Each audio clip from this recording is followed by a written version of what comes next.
जो आज मैं आपको बताने वाला हूँ, this is the highest level of existence in the materialistic world. Materialistic की जो फाउंडेशन है, जो जड़ है, जिसके ऊपर आप कितनी भी बड़ी बिल्डिंग खड़ी कर सकते हो, उसके बारे में मैं आज बात करने वाला हूँ। एक बुक है मेरे हाथ में, इस बुक का नाम है ऑटोबायोग्राफी ऑफ अ योगी। इस बुक में ना परमहंस योगानंद जी के अलग अलग एक्सपीरियंसेस हैं। एक एक्सपीरियंस है जिसमें बता रहे हैं एक ऐसे योगी के बारे में जो एक टाइम पे अपनी बॉडी को 2 जगह रख सकते हैं। एक है जो हवा में उड़ सकते हैं, और ऐसे बहुत सारे योगीज हैं इसके अंदर, एक नहीं, 2 नहीं, ऐसे बहुत सारे योगीज हैं जो आपका माइंड पढ़ सकते हैं। मतलब आपके माइंड के अंदर जा करके जो भी आपके थॉट्स चल रहे हैं वो पढ़ करके आपको बता सकते हैं एग्जैक्टली कि ये आपके थॉट्स हैं। अजीब लग रहा है ये सब सुनने में? कितने लोगों को लग रहा है सच है? कितने लोगों को लग रहा है कि नहीं यार ये तो इमेजिनेशन है और हाँ, तो विश्वास नहीं हो रहा। सच बताऊं, अगर आज से 4 साल पीछे मैं भी चला जाऊं और मेरे को आकर के कोई इस बुक के बारे में बात करता है या इन सब चीज़ों के बारे में बात करता, मैं कहता बकवास है, मैं कहता सब झूठ है, कहानियाँ हैं। लेकिन आज अपने एक्सपीरियंस के बेस पे, किसी बुक के बेस पे नहीं जो मैंने पढ़ी, अपनी बॉडी और अपने माइंड के जो अलग अलग एक्सपीरियंसेस हैं उसके बेस पे मैं ये पूरे कॉन्फिडेंस के साथ कह सकता हूँ कि इस बुक में जितनी भी बातें लिखी हुई हैं, ये तो मैं नहीं कह सकता वो सच है झूठ है क्योंकि मैं वहाँ पे नहीं था, लेकिन वो सब कुछ पॉसिबल है और उससे बहुत ज़्यादा और भी चीज़ें पॉसिबल है। मैं आपको एक छोटी सी कहानी सुनाता हूँ। इस कहानी को बड़े ध्यान से सुनना, बिकॉज अगर ये कहानी आपको समझ आ गई तो आप किसी भी फील्ड में कितना भी आगे बढ़ सकते हो। एक मछली समुद्र में तैर रही थी, वो तैरते तैरते तैरते तैरते किसी रास्ते से कुएं में आ गई और आ करके वहाँ पे मेंढक को बोली कि तुझे पता है समुद्र कितना बड़ा होता है? तो जो मेंढक था उसने कहा कि भाई मुझे तो नहीं पता। मछली ने कहा बहुत बड़ा होता है। तो मेंढक ने अपना हाथ किया ऐसे करके, कहता अच्छा इतना बड़ा होता है क्या? मेंढक, उसने अपनी पूरी जान लगा दी, पूरा हाथ खोल दिया, कहता इतना बड़ा होता है? मछली कहती है अरे नहीं नहीं, इससे भी बहुत बड़ा होता है। उसने कहा अच्छा इतना बड़ा होता हो? उसने अपना और हाथ खोल दिया मेंढक ने, अरे नहीं भाई इससे भी बहुत बड़ा होता है, मैं तुझे कैसे समझाऊं? अच्छा तो फिर इसका मतलब वहाँ से लेकर के वो जो दीवार दिख रही है, कुएं की जो एक तरफ दीवार थी और दूसरी तरफ थी, वहाँ से लेकर के वहाँ तक इतना बड़ा होता होगा? उसने कहा नहीं नहीं, इससे भी बड़ा होता है।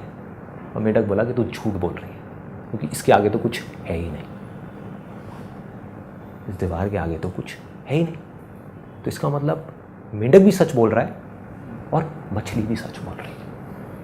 मेंढक को क्या करना है, थोड़ी देर के लिए अपने दिमाग को खोलना है और सिर्फ अज्यूम करना है कि शायद हो सकता है मछली झूठ बोल रही हो सकता है सच बोल रही हो, तब उसके चांसेस हैं उस समुद्र तक जाने के, नहीं तो वो जा ही नहीं सकता, वो ज़िंदगी भर कुएं में ही रहेगा। तो मैं आपको ये नहीं कह रहा कि आप मान लो कि मैं कह रहा हूँ और ये सब सच है और ये सब पॉसिबल है, सिर्फ अज्यूम कर लो। सिर्फ अज्यूम कर लेते हैं थोड़ी देर के लिए कि अगर ये कह रहे हैं, मैं आपको कह रहा हूँ इतने कॉन्फिडेंस के साथ में कि ये सब कुछ पॉसिबल है और मेरे जैसे और इनके जैसे लाखों लोग और हैं जो कह रहे हैं कि ये सब कुछ पॉसिबल है। तो मेरा आप सबसे ये सवाल है कि अगर आप ये अज्यूम कर चुके हो कि हो सकता है ये सच हो, तो आप में और इन सब में क्या फ़र्क है? कोई फ़र्क तो है जिस वजह से ये कर पा रहे हैं और आप नहीं कर पा रहे। मैं आपको हिंट देता हूँ, फिर आप मेरे को बताना, एक वर्ड में बताना उस फ़र्क को। 2 स्टूडेंट्स हैं एक ही क्लास में, एक ही स्कूल के अंदर। एक जो स्टूडेंट है वो पढ़ता है दिन में 6 घंटे पूरे साल के लिए, दूसरा पढ़ता है सिर्फ 2 घंटे। जो 6 घंटे पढ़ता है साल के एंड में वो एग्ज़ाम देता है, दूसरा भी एग्ज़ाम देता है। जो 6 घंटे वाला है उसकी परसेंटेज आती है 70% और जो 2 घंटे पढ़ता है उसकी परसेंटेज आती है 98%। और वो सिर्फ क्लास में नहीं पूरे स्कूल में टॉप करता है। ऐसे लोग हैं, बहुत हैं, हर इंडस्ट्री में है, हर जगह पर है। फॉर एग्जाम्पल आर्टिस्ट की बात करें, किसी परफॉर्मर की बात करें, कॉमेडी नाइट्स विद कपिल देखते हो आप लोग? कपिल शर्मा में और जो हज़ारों स्टैंड अप कॉमेडियंस हैं उसमें क्या फ़र्क है? थोड़ा सा फ़र्क है। मतलब कपिल शर्मा ऐसा क्यों है कि लाइफ की छोटी छोटी सिचुएशंस में ऐसी ऐसी चीज़ें ढूंढ लेता है जो और लोग नहीं ढूंढ पाते। और भी स्टैंड अप कॉमेडियंस उस लेवल पे पहुंचना चाहते हैं, पहुंच नहीं पा रहे। क्या कहानी, क्या फ़र्क? ऑब्जर्वेशन का फ़र्क है, कॉन्सेंट्रेशन का फ़र्क है, उसको पता है कि व्हाट ही वांट। हाँ, फोकस है, कॉन्सेंट्रेशन है। अब इसको एक स्टेप और आगे बढ़ाते हैं, हम बहुत पास पहुंच गए हैं। ऑब्जर्वेशन है, ऑब्जर्वेशन क्यों है? अभी जो मैं बात कर रहा हूँ ना वो नेक्स्ट लेवल की बात कर रहा हूँ। जैसे आपने दी अनबिलीवेबल पावर ऑफ बिलीफ वाला मेरा सेशन देखा है, उसमें मैंने कहा बिलीफ कहाँ से आएगा, नॉलेज और एक्सपीरियंस से। आज जो मैं बात कर रहा हूँ उससे भी एक स्टेप और आगे की कर रहा हूँ कि इसमें तो कोई डाउट ही नहीं है कि नॉलेज और एक्सपीरियंस तो चाहिए। मैं बात कर रहा हूँ दो लोग जिनके पास में सेम तरह की नॉलेज है, सेम तरह का एक्सपीरियंस है, फिर भी एक है जो उस नॉलेज को बहुत तेजी से गेन कर पा रहा है और दूसरा है जो नहीं कर पा रहा है। अगर एक वर्ड में बोलना हो तो एक वर्ड क्या होगा? जैसे कंसंट्रेशन और इन सब से मिलता जुलता ही Nothing है। is impossible. डिजायर, कन्विक्शन, 100% देना कि बस 0.99 का 0.001 भी नहीं छोड़ा है, बस यही है, इसके बाद कुछ बचेगा ही नहीं। It's just 100%। मगर ऐसा देखो, ये चीज़ें ना जो आप अभी बातें कर रहे हो, ध्यान से समझने की कोशिश करो कि ये जो चीज़ें हैं ये तो हम सबको पता है, लेकिन मैं अगर सीक्रेट बोल रहा हूँ तो इसका मतलब कोई ऐसी चीज़ है जिसको मिस कर रहे हैं, देख करके भी हम मिस कर रहे हैं कि देखो अपनी तरफ से 100% तो सारे ही दे रहे हैं ना। अगर ओलंपिक्स में वो 10 लोग कॉम्पीट कर रहे हैं एक रेस के लिए जो अपनी अपनी कंट्री के बेस्ट हैं, तो अपनी तरफ से कौन होगा जो 100% नहीं देगा? देंगे, क्यों नहीं देंगे? अगर उसको एक वर्ड में बोला जाए, उसको कहेंगे अवेयरनेस। अगर सिंपल तरीके से देखा जाए इन लोगों में क्या फ़र्क है, एक दूसरे से ज़्यादा अवेयर है। अभिनव बिंद्रा, आप सबने नाम सुना होगा, जो गोल्ड मेडल जीते थे वहाँ पे ओलंपिक्स में। उनसे अगर आप जा करके पूछोगे कि क्या फ़र्क होता है जो आदमी गोल्ड जीतता है और जो सिल्वर जीतता है उसके अंदर, तो आई एम 100% श्योर वो यही बोलने वाले हैं कि उस टाइम पे जब वो कंपटीशन चल रहा होता है, किसकी अवेयरनेस कितने ऊपर लेवल पे है, उसका सारा खेल होता है। कि एक आदमी जब वहाँ पे निशाना लगाने वाला है, फ्रैक्शन ऑफ सेकंड्स के लिए, एक सेकंड के लिए भी नहीं, एक सेकंड के 1000वें हिस्से के लिए भी अगर उसका ध्यान उस डॉट से हल्का सा भी बटा या कटा तो वो गया, और अगर ध्यान बिल्कुल भी नहीं कटा और बिल्कुल भी नहीं हटा तो वो जीत गया, तो वो गोल्ड ले गया। मतलब कि उनका पूरा ध्यान उस टाइम पे, अवेयरनेस का लेवल इतना हाई हो चुका होता है, इतना ज़्यादा हाई होता है कि सारा का सारा ध्यान पूरी दुनिया से सिमट करके सिर्फ उस एक डॉट के अंदर आ जाता है। इस हद तक अवेयरनेस बढ़ जाती है, और बिना ऐसी अवेयरनेस के ये भी सब कुछ पॉसिबल नहीं है जो इस बुक में बातें हो रही थी। अगर सिंपल वे में देखा जाए, आप में, मुझ में, इनमें, हम सब में क्या फ़र्क है? किसी का अवेयरनेस लेवल थोड़ा सा कम है, किसी का थोड़ा ज़्यादा है, किसी का बहुत ज़्यादा है, किसी का बहुत ही ज़्यादा है। जिसका जितना ज़्यादा है उसके लिए पॉसिबिलिटीज़ उतनी ही ज़्यादा है। वो सिर्फ एक काम में नहीं, वो किसी भी काम में हाथ डालेगा वो सक्सेसफुल हो जाएगा। किसी भी काम को बहुत जल्दी सीख सकता है, किसी भी काम में बहुत आगे निकल सकता है। अब एक सिंपल सा क्वेश्चन उठता है कि जब ये चीज़ इतनी ज़्यादा इंपॉर्टेंट है, ये जो ध्यान की जिसकी मैं बात कर रहा हूँ, अवेयरनेस की बात कर रहा हूँ, तो इसके बारे में कहीं किसी स्कूल में या कॉलेज में या हमारे घरों में इसके बारे में बात क्यों नहीं हो रही? जबकि वो बेस है। एक क्लास के अंदर 50 स्टूडेंट्स हैं, सबको बोला जा रहा है, उनके घर पे भी और वहाँ पे क्लास में भी, पढ़ो पढ़ो पढ़ो पढ़ो, ध्यान लगाओ ध्यान लगाओ ध्यान लगाओ। कोई ये क्यों नहीं बता रहा कि ध्यान कैसे लगाएं? पहले देखना पड़ेगा, समझना पड़ेगा कि ध्यान एक यूथ का या हमारा भी सबका कितनी जगह भटका हुआ है, तो उसको एक जगह कैसे समेटें, ये अपने आप में एक आर्ट है, अपने आप में एक साइंस है। और जिसको ये आर्ट और साइंस समझ आ गई वो कुछ भी कर सकता है। और उसको बढ़ाने के बाद में एक हाई लेवल पे जब आप पहुंचते हो तो एक ऐसी स्टेज आ जाती है जब आपके हाथ में कंट्रोल होता है। आप जब चाहे, इस चीज़ को आप ध्यान से समझना, because this is very important. आप जब चाहे, जितनी देर के लिए चाहे, जिस चीज़ पे चाहे, उस चीज़ पे उतनी देर के लिए अपने ध्यान को रोक सकते हैं। जब भी, जहाँ भी, जैसे भी। और जब चाहे अपनी मर्जी से अपने ध्यान को हटा सकते हैं, हटा करके कहीं और लगा सकते हैं। अब आपके हाथ में है, आप 1 मिनट रोको, 1 घंटा रोको, 1 दिन रोको। सोचो कि अगर ऐसा आप भी कर पाओ या और लोग भी कर पाएँ, तो दुनिया में ऐसा कौन सा काम है जो कहेगा मुश्किल है या नामुमकिन, जो कहेगा कि नहीं हो सकता। अगर कोई इंसान अपने ध्यान को अपनी मर्जी से रोक सके एक जगह पर किसी तरीके से, जितनी देर के लिए चाहे उतनी देर के लिए, तो ऐसी कौन सी चीज़ है दुनिया में जो नहीं की जा सकती? है कुछ ऐसा? कुछ भी नहीं। Everything is possible, everything. So एक चीज़ समझ आती है कि इससे सब कुछ पॉसिबल है। तो अब सवाल यह है कि इसके बारे में फिर किसी भी स्कूल में, कॉलेज में, कहीं पर भी बात क्यों नहीं हो रही? Any ideas? क्यों नहीं बात हो रही? हमारे घर पे इसके बारे में बात क्यों नहीं हो रही? पेरेंट्स जो हैं वो बात क्यों नहीं कर रहे इसके बारे में? पता ही नहीं है कैसे। पता ही नहीं है। I think absolutely bang on, But they are also not they don't aware. No absolutely कि जो टीचर्स हैं, प्रोफेसर्स हैं, प्रिंसिपल हैं, जब वो स्कूल में थे उनसे भी किसी ने इसके बारे में बात नहीं करी। तो जब उन्होंने नहीं सीखा, वो आगे किसको सिखाएंगे, कैसे सिखाएंगे? Awareness की problem हाँ, भी है। अवेयरनेस की अवेयरनेस ही नहीं है, अवेयरनेस की अवेयरनेस ही नहीं है।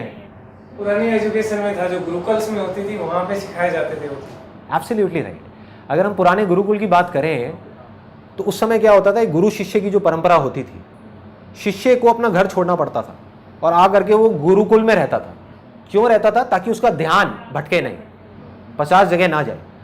उस गुरुकुल के अंदर उस गुरु का सारा ध्यान एक ही चीज के ऊपर होता था कि किस तरीके से अपने शिष्य के ध्यान को बढ़ाया जाए, ना कि उसकी नॉलेज को बढ़ाया जाए। Knowledge is temporary. आज अपने स्कूल में जो चीजें सीखी उसमें से कितनी चीजें याद हैं, लेकिन सोचो अगर उस टाइम पे एक पीरियड ऐसा होता जहां से आपकी ध्यान की पावर्स को बढ़ा दिया जाता, आपकी अवेयरनेस को बढ़ा दिया जाता, तो आज आप जो चाहते वो सीख सकते थे। लेकिन ये किसी ने सिखाया नहीं, टेम्पररी नॉलेज देते चले गए। ऐसा नहीं है वो इंपॉर्टेंट नहीं है, उसकी भी अपनी एक इंपॉर्टेंस है लाइफ में। लेकिन मैं सिर्फ इतना सा कह रहा हूं कि अगर 100% ध्यान आप वहां पे दे रहे हो तो 10% ध्यान यहां क्यों नहीं दे सकते? अब मजे की बात बताता हूं कि अब ये सुन करके आपको लग रहा होगा कि पता नहीं कितना मुश्किल है, क्या है, जबकि ये बहुत आसान है, बहुत आसान है। सिर्फ लोगों को पता नहीं कि इसको करना कैसे है। और इसकी प्रैक्टिस आप 24 घंटे कर सकते हो, जहां चाहे वहां कर सकते हो। और इसको अगर आपको बढ़ाना है तो आपको 3 लेवल्स पे काम करना होगा। आपके ऊपर है, आपकी अपनी चॉइस है कि आप किस लेवल पे काम करना चाहते हो और कितना करना चाहते हो। सबसे पहला जो लेवल है वो है बॉडी का। बॉडी की जो एक्टिविटी आप कर रहे हो उसका और अवेयरनेस का डायरेक्ट कनेक्शन है, डायरेक्ट। आप पूरा दिन बैठे रहो और टीवी देखते रहो, पूरा दिन, शाम के टाइम देखना आपकी अवेयरनेस लेवल कैसी होगी, आपकी सोचने समझने की शक्ति कैसी होगी। और आप पूरा दिन बहुत ज्यादा एक्टिविटी भी ना करो, कम भी ना करो, लेकिन एक्टिव रहो, उस समय आप देखना आपकी अवेयरनेस लेवल कैसी है। सिंपल, कोई रॉकेट साइंस नहीं है। तो सबसे पहला क्या है कि बॉडी को एक्शन में लेकर के आना पड़ेगा, उतना ही हमारी अवेयरनेस बढ़ेगी। अब वो कैसे लाना है, ये क्वेश्चन आता है सबसे पहले। तो मैं आपको ये तो नहीं बता सकता कि आप क्या करोगे, बिकॉज इसके 1000 तरीके हैं। मैं ये बता सकता हूँ 4-5 चीजें कि मैं क्या करता हूँ। सुबह उठते ही सबसे पहले ऑयल पुलिंग करता हूँ। ऑयल पुलिंग एक टेक्निक है जिसको आप गूगल पे जाकर के सर्च कर सकते हो। ये इंडिया से ही शुरू हुई थी, आयुर्वेदा से। अब पूरे वर्ल्ड में लोग कर रहे हैं, इंडिया में बहुत कम लोग जानते हैं इसके बारे में। ऑयल पुलिंग बहुत सिंपल है। सुबह उठ करके एक सेसमे ऑयल होता है, तिल का तेल होता है, उसको आपको अपने मुंह में रखना है, उठते ही बिना ब्रश किए, बिना कुछ किए, और 15 मिनट के लिए कुल्ला करते रहना है। और उसके बाद में थूक देना ले जाकर के फ्लश में। उससे होगा क्या, उससे आपकी कम से कम हज़ारों बीमारियों में आपको फ़ायदा होगा। आपका पूरा का पूरा डाइजेस्टिव ट्रैक्ट डिटॉक्स हो जाता है। और दूसरा सबसे बड़ा पॉइंट जिसका डायरेक्ट कनेक्शन है अभी इस चीज़ से जिसकी मैं बात कर रहा हूँ, बॉडी की एक्टिविटी बढ़ाने की, आपका आलस मर जाएगा। आलस गायब 15 मिनट के अंदर। प्रॉब्लम है क्या, जड़ क्या है? मेरा जो मकसद है इस सेशन को करने का वो ये नहीं है कि कुछ थ्योरेटिकल बातें करके यहाँ से ख़त्म कर दूँ ना, प्रैक्टिकल सॉल्यूशन। जड़ क्या है कि जब सुबह उठते हैं तो अवेयरनेस लेवल इतना कम होता है हमारा, क्योंकि आजकल ज़्यादातर लोग रात को लेट सोते हैं, लेट सोए, थक करके सोए, उसके बाद में सुबह लेट उठ रहे हैं, तो अवेयरनेस लेवल गिरा हुआ है ना। उस टाइम पे किसी तरीके से अगर आप जल्दी उठना चाहते हो तो अपनी अवेयरनेस को बढ़ाना है। वो कैसे बढ़ेगी? Oil pulling is a way out. आप वो करो, एकदम एक्टिव हो जाओगे, आपका आलस गायब। आंखों के अंदर जो नींद सी आ रही होती है सुबह उठने के बाद में, बॉडी पूरी ढीली होती है। क्यों होती है? क्योंकि टॉक्सिन्स भरे हुए होते हैं पूरी बॉडी के अंदर। वो टॉक्सिन्स गायब, पूरी की पूरी बॉडी क्लीन हुई, एनर्जी लेवल एकदम हाई हो जाएगा, आपका अवेयरनेस लेवल बढ़ेगा। वो बढ़ते ही अब उसको यूज़ करना है। क्या करना है? इमीडिएटली स्ट्रेचिंग करनी है। यही मैं करता हूँ। उठते ही सबसे पहले सुबह बेसिक स्ट्रेचिंग करी, ये किया, ये किया, ये किया, ये किया, हल्की फुल्की, ज़्यादा नहीं। उससे बॉडी और एक्टिव में आई, अवेयरनेस लेवल और बढ़ी हमारी। उसके बाद में मैंने क्या किया हुआ, अपने घर में थोड़ा सा पुशअप्स वगैरह कर लिए, एक रॉड लगवाई हुई है जिसके ऊपर थोड़े से चिनअप्स वगैरह कर लिए और ये सब कर लिया। उसके बाद में योगा कर लेता हूँ 20 मिनट के लिए, ज़्यादा नहीं, मतलब ये नहीं कि 1 घंटे के लिए करना है, 2 घंटे के लिए करना है। कभी पार्क चला गया जॉगिंग करने के लिए। इन अदर वर्ड्स, किसी भी तरीके से अपनी बॉडी को एक्टिव करता हूँ सुबह सुबह, क्योंकि अगर आपने सुबह अपनी बॉडी को एक्टिव नहीं किया तो नहीं कर पाओगे। ये जड़ है। मतलब जिस बॉडी को मैं एक्शन में लाने की बात कर रहा हूँ वो एक्शन में क्यों नहीं आ रही? क्योंकि जब हम सुबह उठे तभी इतना आलस भरा हुआ है कि वो आलस हमको जकड़ लेता है और धीरे धीरे धीरे धीरे दिन के एंड तक पहुँचते पहुँचते हम जा करके पड़ जाते हैं और कुछ समझ नहीं आ रहा होता कि क्या हो रहा है। अगर सुबह ही आपने अपने आप को एक्टिव कर दिया तो काम हो गया। दूसरा मैं क्या करता हूँ, कभी भी लिफ्ट यूज़ नहीं करता, हमेशा सीढ़ियाँ यूज़ करता हूँ। चाहे मुझे 5वें फ्लोर पे जाना है, 10वें पे जाना है, चाहे 20वें फ्लोर पे जाना है, हमेशा सीढ़ियों से जाऊँगा। सिंपल से आइडियाज़ हैं, सिंपल आइडियाज़ हैं जो कोई भी प्रैक्टिस कर सकता है अगर करना चाहे तो। और ये चीज़ साइंटिफिकली प्रूव हो गई है। बजाय ये कि आप 1 घंटा नॉन स्टॉप एक्सरसाइज करो, अगर 5-5 मिनट की दिन में 10 बार करो, that is much more effective. Body lethargic mode में जा रही है, एक्शन दे दो। सो ये हो गया पहला लेवल, मतलब कि बॉडी के लेवल पे। अब आ जाते हैं दूसरे लेवल पे, वो है माइंड का लेवल। ये बहुत इंटरेस्टिंग कि माइंड के लेवल पे अवेयरनेस को कैसे बढ़ाना है, क्योंकि जो माइंड है हमारा वो बॉडी को कंट्रोल करता है। बॉडी के जितने भी फंक्शंस हैं, बहुत कम लोग इस बात को समझ पाते हैं कि बॉडी की अपने आप में कोई एग्जिस्टेंस ही नहीं है, सब कुछ माइंड के हाथ में है। बस माइंड हमारे हाथ में नहीं है, इसलिए हम इस बात को नहीं समझ पा रहे। माइंड के लेवल पे क्या करना है, बहुत सिंपल है। माइंड का क्या नेचर है, एक टाइम पे 10 जगह भागना, 10 जगह भागना, है ना। अब जो मैंने आपको एग्जांपल दिया था कि 2 बच्चे हैं, एक ही क्लास में है, और एक 2 घंटे पढ़ता है, एक 6 घंटे पढ़ता है, दोनों में क्या फ़र्क है? एब्सोल्युटली। वो पढ़ाई के देखो कितना सिंपल है, कितना, कोई रॉकेट साइंस नहीं है, कोई बड़ी बड़ी बातें नहीं है कि जो 2 घंटे पढ़ता है वो पढ़ने के टाइम पे सिर्फ पढ़ता है, और जो 8 घंटे पढ़ता है या 6 घंटे पढ़ता है वो पढ़ने के टाइम पे और बहुत कुछ करता है। So simple. Multitasking is like the trend of today's adults और children. हाँ। तो फिर उसको कैसे डील करेंगे बच्चे? It's a very good question. देखो, मल्टीटास्किंग का मतलब तो ये है कि हम एक टाइम पे बहुत सारे काम कर सकें, लेकिन उस सेकंड में नहीं, उस 1 मिनट में जब हम एक काम को कर रहे हैं तो उस टाइम पे उस काम को करें, 1 मिनट बाद उस काम को छोड़े दूसरे काम को करें, दूसरे को छोड़े तीसरे को करें, तीसरे को छोड़े चौथे को करें। मल्टीटास्किंग का मतलब ये नहीं है कि हम एक साथ 4 कामों को करने की कोशिश करें। फॉर एग्जाम्पल, अगर मैं ऑफिस में मैं 4 कामों को एक साथ करने की कोशिश करूंगा, कुछ लोग करते हैं कोशिश ऐसा काम करने की, वो पागल हो जाते हैं, वो बौखला जाते हैं, यार मेरे से नहीं हो रहा, काम बहुत सारा है, मेरे से नहीं होगा। क्यों नहीं होगा? क्योंकि वो एक साथ करने की कोशिश कर रहे हैं। वो मल्टीटास्किंग का मतलब ये निकाल रहे हैं कि एक साथ में 4 फाइलों को देखना है। अरे नहीं, ये एक साथ में दोनों हाथों से लिखना है, ये नहीं है मल्टीटास्किंग। मल्टीटास्किंग है कि आपके पास में 10 काम आए, एक को किया हटाया, दूसरे को किया हटाया, तीसरे को किया हटाया। जब तीसरे को कर रहे हैं तो पहले और दूसरे के बारे में नहीं सोच रहे, चौथे, 5वें, 6ठे, 7वें के बारे में नहीं सोच रहे, सिर्फ तीसरे के बारे में सोच रहे हैं। That is multitasking. जिस लेवल की मैं बात कर रहा हूं आपके हाथ में पूरा कंट्रोल, कि आप जब चाहो अपने ध्यान को लगा सको और अपने ध्यान को हटा भी सको, which is more important than लगाना। फॉर एग्जाम्पल, किसी ने बिजनेस में अपना ध्यान तो लगा लिया, पैसा भी कमा लिया, लेकिन अब वो रात के टाइम अपनी फैमिली के साथ में बैठा हुआ है और उसके दिमाग में बिजनेस घूम रहा है, सोने की कोशिश कर रहा है, नींद नहीं आ रही, बिजनेस चल रहा है। मतलब आपका ध्यान वहां लग तो गया, लेकिन वहां से हट नहीं पा रहा, कट नहीं पा रहा, क्योंकि किसी ने सिखाया ही नहीं, कभी किसी ने बात ही नहीं करी कि ध्यान को हटाना कैसे है। कंसंट्रेशन तक तो फिर भी बहुत लोग बात करते हैं कि कंसंट्रेशन को कैसे बढ़ाना है, मगर ध्यान जब एक बार पीक पे पहुंच जाए तो उसको हटाना कैसे है, that is very very important. तो मैं क्या करता हूं, किस तरीके से अपने ध्यान को लगाता हूं? बहुत सिंपल है। माइंड और बॉडी को जो कनेक्ट करता है वो है हमारी ब्रेथ, हमारी जो सांसें, उसने माइंड और बॉडी को आपस में जोड़ा हुआ है। जहां आपकी सांसें बंद हुई, माइंड और बॉडी अलग अलग, बॉडी फिर सिर्फ एक बॉडी, उसमें कोई माइंड नहीं है। तो इन सांसों को आप एज अ टूल यूज कर सकते हो। आपको शुरू में टूल्स की जरूरत पड़ेगी, आप समझ गए? आप माइंड को कंट्रोल करने की कोशिश कर रहे हो, जो सबसे ज्यादा पावरफुल है, उससे ज्यादा पावरफुल इस दुनिया में कुछ नहीं है। तो उसको कंट्रोल करने के लिए आपको किसी टूल की जरूरत पड़ेगी। आप अगर चाहोगे कि ऐसे ही कंट्रोल हो जाएगा, तो ऐसे नहीं होने वाला। मैं आपको एक एग्जांपल बताता हूं, सिंपल सा। एक आप में से किसी ने मेरा वो देखा है, इल्यूजन टू रियलिटी वाला सेशन देखा है? उसमें मैंने बात करी थी 32 बार चबाने की। लोग इसी बात को पकड़ के बैठ गए कि इसका मतलब 32 बार चबाओ। वो कोशिश कर रहे हैं, 1 दिन किया, 2 दिन किया, फिर भूल गए।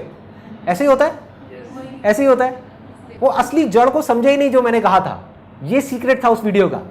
मतलब ये मेरे पास में टूल था अपने माइंड को कंट्रोल करने का, जो बहुत पावरफुल जानवर है। माइंड क्या है?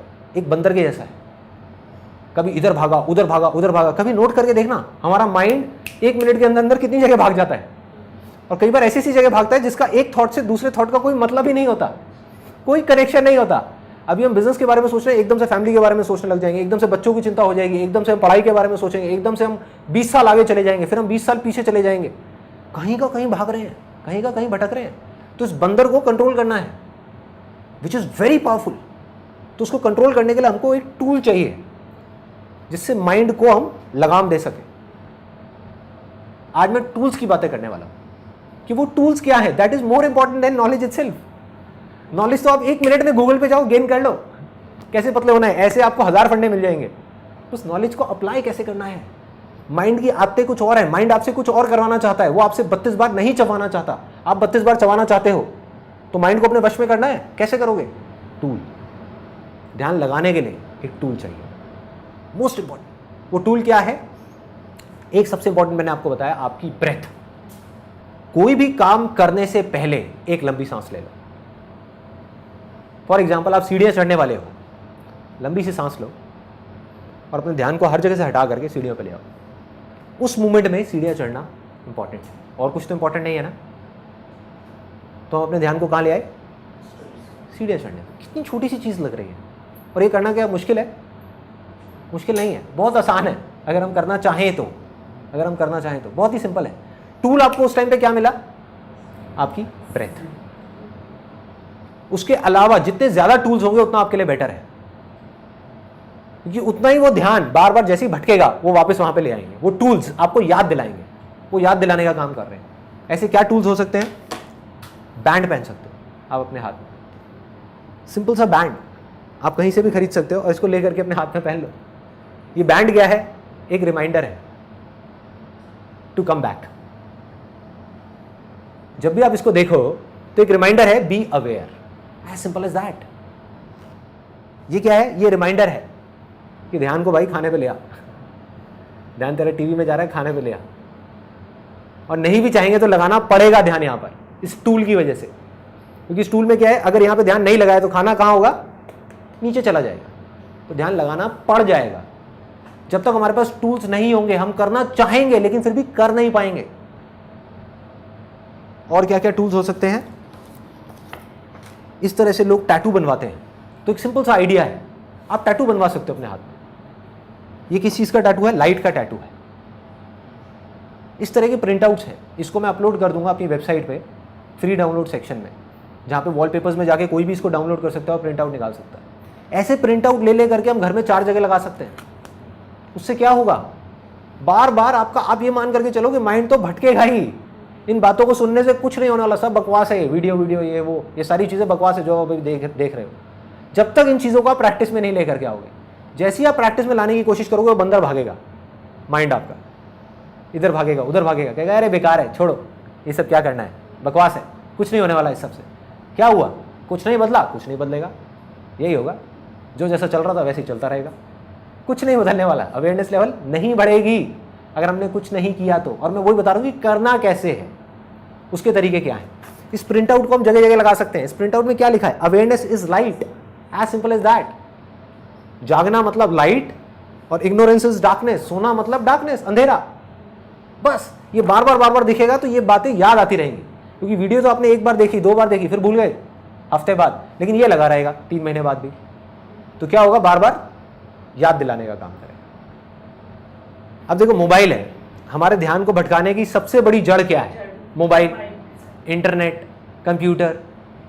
ये टूल है। ये गलतफहमी है कि इसकी वजह से हमारा ध्यान भटकता है। इस टूल को हम कैसे यूज करते हैं उसका सारा खेल है। आग है ना, आग से हम जला भी सकते हैं और एनर्जी भी प्रोड्यूस कर सकते हैं। मोबाइल में आप हर 1 घंटे में रिमाइंडर लगाओ, be aware, awareness is light. हर 1 घंटे में क्या होगा? टूल बन गया वही मोबाइल है, जो आपको तंग कर रहा था, आपको डार्कनेस की तरफ लेकर के जा रहा था, वही आपको लाइट की तरफ ले जाएगा। दिमाग लगाओ, कौन कौन से टूल्स को आप किस किस तरीके से यूज कर सकते हो, कहां पर आप ऐसा क्या करना चाहते हो जिसमें आप किसी टूल को यूज कर सकते हो अपने ध्यान को उस काम में लगाने के लिए। और जितने भी लोग सक्सेसफुल हैं किसी भी फील्ड में, आप ध्यान से देखोगे वो किसी ना किसी टूल को यूज कर रहे हैं। इन चीजों का थोड़ा थोड़ा आपको ध्यान रखना है। जितना आप ध्यान रखते चले जाओगे उतनी आपकी अवेयरनेस बढ़ती चली जाएगी। सोचने के टाइम पे सोचना है, खाने के टाइम पे खाना है, चलने के टाइम पे चलना है, भागने के टाइम पे भागना है, मीटिंग के टाइम पे मीटिंग है। जब अपने बच्चों के साथ में खेल रहे हैं तो सिर्फ बच्चों के साथ में खेल रहे हैं। जब अपनी वाइफ के साथ में लड़ रहे हैं तो सिर्फ वाइफ के साथ में लड़ रहे हैं। अवेयरनेस का मेरे ख्याल से जो ये आईएएस के एग्जाम होते हैं, जैसे उनके इंटरव्यू क्वेश्चन जब आते हैं, शायद अवेयरनेस वहाँ पे भी बहुत ज़्यादा उनको चाहिए होती है। जब वो पूछते हैं आपकी शर्ट में कितने बटन है, आपके पीछे वाली दीवार का रंग क्या है, जो सीढ़ियाँ चढ़ के आए थे नंबर ऑफ स्टेप्स कितने थे। एब्सोल्युटली, कहाँ नहीं चाहिए आप ये बताओ, कहाँ नहीं चाहिए। लोग बात करते रहते हैं जिंदगी भर रेस जीतने की, काम में, किसी भी चीज़ में, एजुकेशन में, पढ़ाई में, जॉब में, इधर उधर बिजनेस में। वो ये नहीं समझ पाते कि कोई भी लड़ाई होती है ना जिंदगी की, वो लड़ाई तो 2 मिनट की होती है। फॉर एग्जाम्पल ओलंपिक्स है तो कंपटीशन तो 2 मिनट का है, 2 मिनट की रेस है, लेकिन उसकी तैयारी कितने सालों से होती है? 10 साल से होती है। कुछ लोग सोचेंगे यार ध्यान लगा करके सीढ़ियां चढ़ने से क्या हो जाएगा। अरे आपकी अवेयरनेस का लेवल बढ़ेगा। इससे क्या होगा, जब आप जॉब का इंटरव्यू देने के लिए जाएंगे, अगर इन चीजों को आप प्रैक्टिस करेंगे 1 महीना भी, मैं ज्यादा नहीं कहता, 1 महीना भी अगर लग करके आप उसके 1 महीने बाद आप इंटरव्यू देने के लिए जाएंगे, आप देखना आपका अवेयरनेस लेवल कैसा होगा। सामने से क्वेश्चन आएगा और आपका आंसर पहले ही तैयार होगा। तो इस तरीके से करके इसकी कोई लिमिट नहीं है, आप कहां तक ले जा सकते हो अपने ध्यान को, कहां तक बढ़ा सकते हो, कोई लिमिट नहीं, कुछ नहीं। करना क्या है, ये नहीं सोचना कि मुझे वहां पहुंचना है, फिर अटक जाओगे, क्योंकि वहां नहीं पहुंचते हुए दिखे तो फिर छोड़ दोगे ना। वहां नहीं पहुंचना, आज जहां पर भी हो, आपका ध्यान जिस भी लेवल पे है, चाहे यहां है, चाहे यहां है, चाहे यहां है, चाहे यहां है, उसको थोड़ा सा बढ़ाओ, थोड़ा सा और बढ़ाओ, थोड़ा सा और बढ़ाओ, थोड़ा सा और बढ़ाओ, थोड़ा सा और बढ़ाओ। बढ़ाते बढ़ाते बढ़ाते बढ़ाते बढ़ाते बढ़ाते आप उस लेवल पे आ जाओगे जब आपका पूरा कंट्रोल होगा अपनी बॉडी पे, अपने माइंड पे, अपने थॉट्स पे, और फिर आप जो चाहोगे वो कर पाओगे। जिस थॉट को पकड़ना होगा आप पकड़ोगे, चूज करना होगा चूज करोगे, छोड़ना होगा छोड़ दोगे। फिर आप वही करोगे जो आपके लिए और दूसरों के लिए अच्छा होगा। आप चाह करके भी कुछ बुरा नहीं कर पाओगे। मतलब इसका फायदा सिर्फ आपको नहीं होगा, सबको होगा, पूरी की पूरी दुनिया को होगा। इसीलिए मैं ये सेशन कर रहा हूँ, क्योंकि ये सिर्फ आप तक नहीं रहेगा, ये फैल जाएगा। अवेयरनेस फैलती है। एक मेरी अवेयरनेस बढ़ी तो अकेले मेरी नहीं बढ़ी, मेरे थ्रू और भी लोगों की बढ़ रही है, और जब उनकी बढ़ेगी तो सिर्फ उनकी नहीं बढ़ेगी, उनके थ्रू और भी लोगों की बढ़ेगी, उनके आसपास में लोगों की बढ़ेगी, और बढ़ते बढ़ते बढ़ते बढ़ते बढ़ते बढ़ते ये फैल जाएगी, चारों तरफ फैल जाएगी। अब आ जाते हैं हाईएस्ट लेवल पे। ये था सेकंड लेवल माइंड का। हाईएस्ट लेवल है सोल के लेवल पे।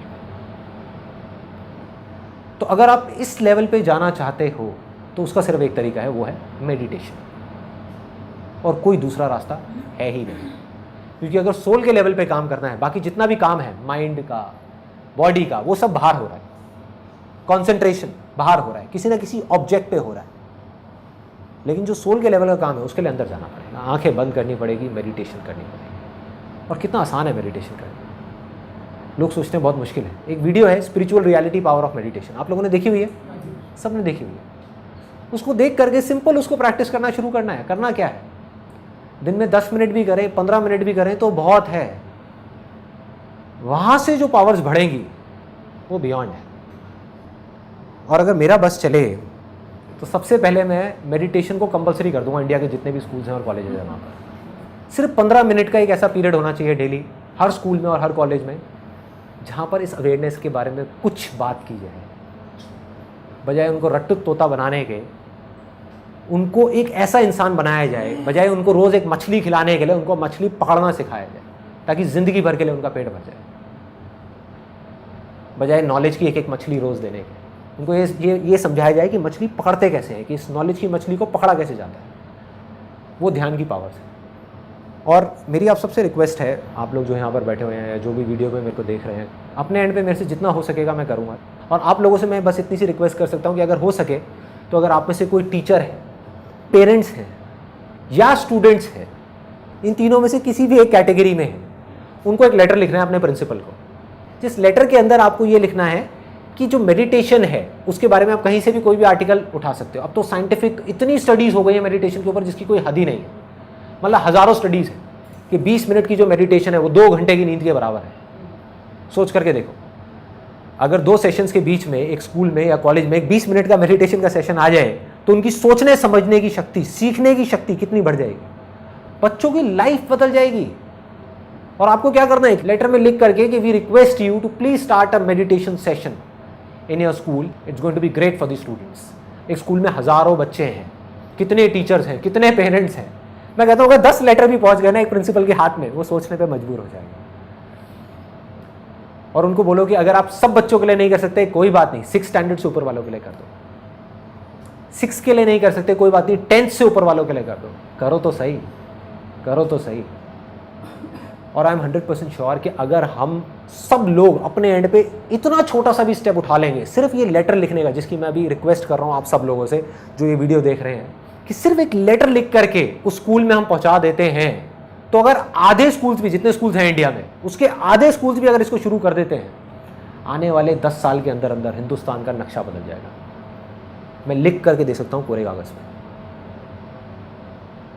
थोड़ी सी विजन को लॉन्ग टर्म रखना पड़ेगा, टेम्पररी सॉल्यूशंस की बजाय परमानेंट चीज़ों के बारे में सोचना पड़ेगा। एज पेरेंट्स, एज टीचर्स हम क्या कर रहे हैं? हम बोल रहे हैं पढ़ाई में ध्यान लगाओ लगाओ लगाओ लगाओ लगाओ, तो ध्यान को लगाना किसी ने सिखाया ही नहीं तो ध्यान लगेगा कैसे? ऊपर से हम कंपैरिजन कर रहे हैं उन लोगों के साथ जिनका ध्यान लग रहा है। क्या मतलब है? हो सकता है उनका पढ़ाई में लग रहा है, इसका म्यूजिक में लग रहा है, और हम कंपैरिजन कर रहे हैं एक म्यूजिक वाले को और पढ़ाई वाले को, जबकि दोनों की अपनी लिमिटेशंस है। जिसका पढ़ाई में लग रहा है उसने पढ़ाई में तो लगा लिया, म्यूजिक में नहीं लगा पाया। उसने म्यूजिक में लगा लिया, पढ़ाई में नहीं लगा पाया।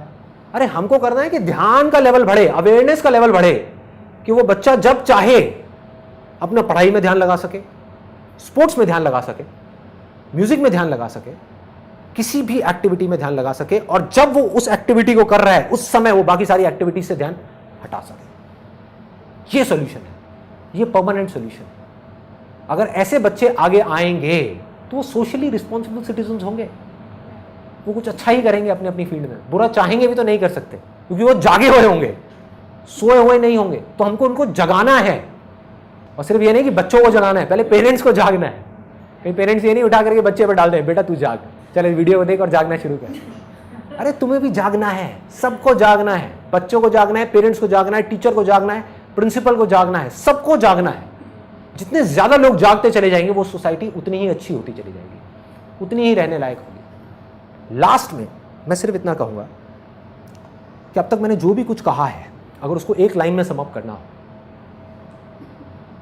वो ये है कि अगर आप अपनी अवेयरनेस को टेम्पररी बेसिस पे बढ़ाना चाहते हैं तो बॉडी के लेवल पे काम करो। मतलब कि आपकी जो हदें हैं, हर आदमी की एक हद होती है, एक लिमिट होती है जहां तक वो जा सकता है, जिसके अंदर एक दायरा होता है जिसके अंदर वो काम कर सकता है। आपकी सोच का अपना एक दायरा है, आपकी स्किल्स का अपना एक दायरा है, आपकी नॉलेज का अपना एक दायरा है, आपके एक्सपीरियंस का अपना एक दायरा है। जब तक वो दायरा नहीं बढ़ेगा तब तक आप नहीं बढ़ सकते। As simple as that.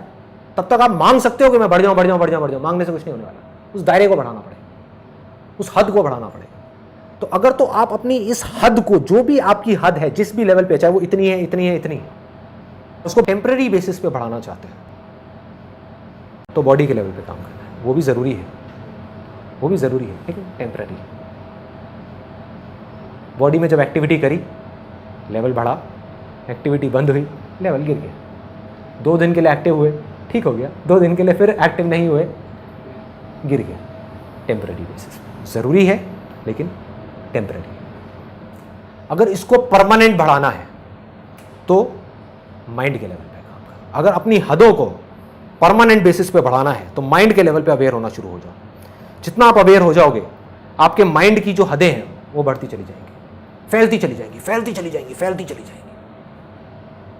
लेकिन अगर आप दुनिया की सारी हदों को तोड़ करके आगे निकलना चाहते हो, वहां जाना चाहते हो जहां पर कोई हद नहीं है, कोई लिमिट नहीं है, कोई बाउंड्री नहीं है, कोई बाउंडेशंस नहीं है, तो उसका सिर्फ एक तरीका है, अपनी आत्मा के स्तर पर काम करना। अंदर जाना होगा, यहां से शक्ति मिलेगी उस माइंड को कंट्रोल करने की।